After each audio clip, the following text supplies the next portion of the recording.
So I got a follow-up question from my man Jesse here, which is helping me film these videos. He basically asked on there with when you show up on set, and you would think that some photographers would have their ideas and try to, even if their subject wasn't feeling the idea or what's going on, to try to keep forcing that idea or try to execute that idea.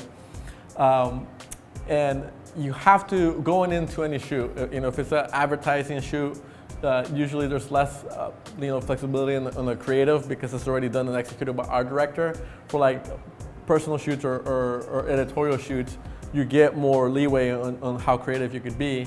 But with anything that you're doing, even with directing that I direct now, you want to have a game plan. You want to be ready. You want to know what you need to do and what you want. But at the same time, you need to understand that you need to be flexible. And you need to have a game plan, and you also need to be able to react. Like my favorite quote from Mike Tyson is, everybody has a game plan until they get punched in the face. And then your true colors come out, and you need to be flexible that you want to execute X, Y, and Z ideas.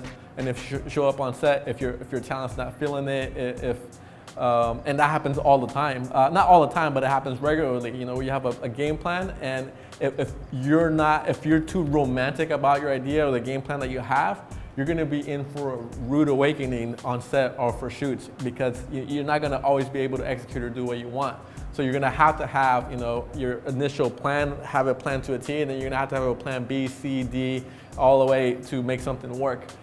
Because, like I said, something, no matter how much you prepare, something usually goes wrong. Something can go wrong, it will go wrong, even if you prepared. And that's happened to me. I've dotted all my I's, crossed all my T's, hired the best assistants and everything, and something goes wrong, or you get a talent or subject that's sick, and can't execute your ideas or anything, and you have to make it work. And again, like and this one's a perfect example of that, because he's, like I said, he had his pro debut coming up. And if I was to stay romantic on all ideas that I had to make him, work out intense, go full blast and everything that I had in mind, but he's feeling sick and he's got that pro debut coming up. If I pushed it too far, right, his trainer, Ricky Funes, was there, he could call off the whole shoot.